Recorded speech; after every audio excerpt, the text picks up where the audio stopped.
on here. I'll read as much as this as I can. My voice is a bit hoarse today. This is page 111 in Early Days in America, Columbia University Course of Literature. Was a random choice in class. This section is called What is an American? From Letters from an American Farmer. I wish I could be acquainted with the feelings and thoughts which must agitate the heart and present themselves to the mind of an enlightened Englishman when he hears lands on this continent. When he first lands on this continent, he must greatly rejoice that he lived at a time to see this fair country discovered and settled. He must necessarily feel a share of national pride when he views the chain of settlements which embellishes these extended shores. When he says to himself, "This is the work of my countrymen, who, when convulsed by factions, afflicted by a variety of miseries and wants, restless and impatient, took refuge here. They brought along with them their national genius, to which they principally owe what liberty they enjoy, and what substance they possess." Here he sees the industry of his native country displayed in a new manner, and traces in their works the embryos of all the arts, sciences, and ingenuity which flourish in Europe. Here he beholds fair cities, substantial villages, extensive fields, an immense country filled with decent houses, good roads, orchards, meadows, and bridges. Where 100 years ago was all wild, woody, and uncultivated. What a train of pleasing ideas this fair spectacle must suggest! It is a prospect which must inspire a good citizen with the most heartfelt pleasure. The difficulty consists in the manner of viewing so extensive a scene. He has arrived on a new continent. A modern society offers itself to his contemplation, different from what he had hitherto seen. It is not composed, as in Europe, of great lords who possess everything, and of a herd of people who have nothing. Here are no aristocratical families, no courts, no kings, no bishops, no ecclesiastical dominion, no invisible power giving to a few a very visible one. No invisible power giving to a few a very visible one. No great manufacturers employing thousands, no great refinements of luxury. The rich and the poor are not so far removed from each other as they are in Europe. Some few towns excepted, we are all tillers of the earth, from Nova Scotia to West Florida. We are a people of cultivators, scattered over an immense territory, communicating with each other by means of good roads and navigable rivers, united by the silken bands of mild government, all respecting the laws, without dreading their power, because they are equitable. We are all animated with the spirit of an industry which is unfettered and unrestrained, because each person works for himself, If he travels through our rural districts, he views not the hostile castle and the haughty mansion, contrasted with the clay-built hut and miserable cabin, where cattle and men help to keep each other warm, and dwell in meanness, smoke, and indulgence. A pleasing uniformity of decent competence appears throughout our habitations. The meanest of our long houses is a dry and comfortable habitation. Lawyer or merchant are the fairest titles of our towns afford. Lawyer or merchant are the fairest titles our towns afford. That of a farmer is the only appellation of the rural inhabitants of our country. It must take some ere he can reconcile himself to our dictionary, which is but short in words of dignity and names of honor.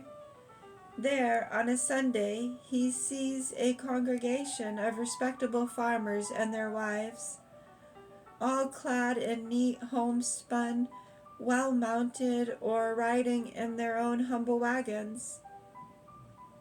There is not among them an esquire, saving the unlettered magistrate. There he sees a parson as simple as his flock, a farmer who does not riot on the labor of others. We have no princes, for whom we toil, starve, and bleed. We are the most perfect society now existing in the world. Here man is free, as he ought to be, nor is the pleasing equality so transitory as many others are. Many ages will not see the shores of our great lakes replenished with inland nations, nor the unknown bounds of North America entirely peopled. Who can tell how far it extends? Who can tell the millions of men whom it will feed and contain? For no European foot has yet traveled half the extent of this mighty continent. The next wish of this traveler will be to know whence came all these people.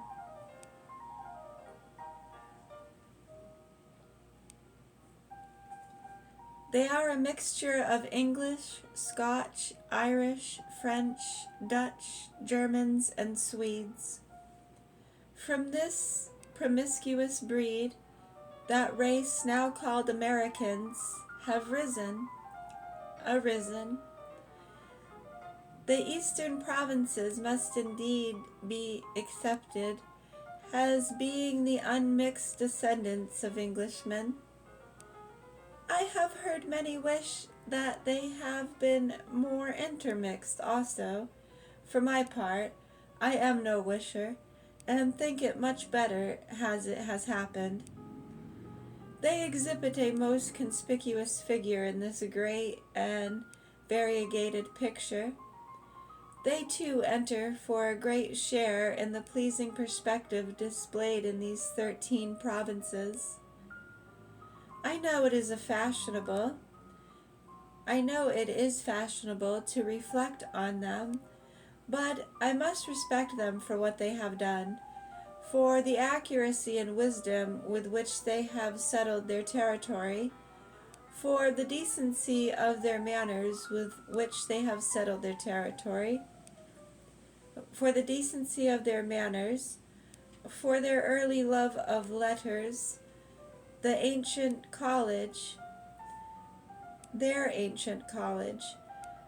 the first in this hemisphere, for their industry, which to me, who am but a farmer, is the criterion of everything. There never was a people situated as they are, who with so ungrateful a soil have done more in so short a time. Do you think that the monarchical ingredients monarchical ingredients, which are more prevalent in other governments, have purged them from all foul stains. Their histories assert the contrary. In this great American asylum, the poor of Europe have by some means met together, and in consequence of various causes, to what purpose should they ask one another what countrymen they are? Alas, 2/3 of them had no country. Can a wretch who wanders about, who works and starves, whose life is a continual scene of sore affliction or pinching penury, can that man call England or any other kingdom his country? A country that had no bread for him, whose fields procured him no harvest, who met with nothing but the frowns of the rich, the severity of the laws, with jails and punishments, who own not a single foot of the extensive surface of this planet. No, urged by a variety of motives, here they came. Everything has tended to regenerate them. New laws, a new mode of living, a new social system. Here they are become men. In Europe they were in so many useless plants. In Europe they were as so many useless plants, wanting vegetative mold and refreshing showers. They withered and were mowed down by want, hunger, and war. But now, by the power of transplantation, like all other plants, they have taken root and flourished. Formerly they were not numbered in any civil lists of their country, except in those of the poor. Here they rank as citizens. By what invisible power has this surprising metamorphosis been performed? By that of the laws, of that of their industry. The laws, the indulgent laws, protect them as they arrive, stamping on them the symbol of adoption. They receive ample rewards for their labors. These accumulated rewards procure them lands. Those lands confer on them the title of freemen, and to that title every benefit is affixed which men can possibly require. This is the great operation daily performed by our laws. From whence proceed these laws? From our government? Whence the government? It is derived from the original genius and strong desire of the people, ratified and confirmed by the crown. This is the great chain which links us all. This is the picture which every province exhibits, Nova Scotia excepted.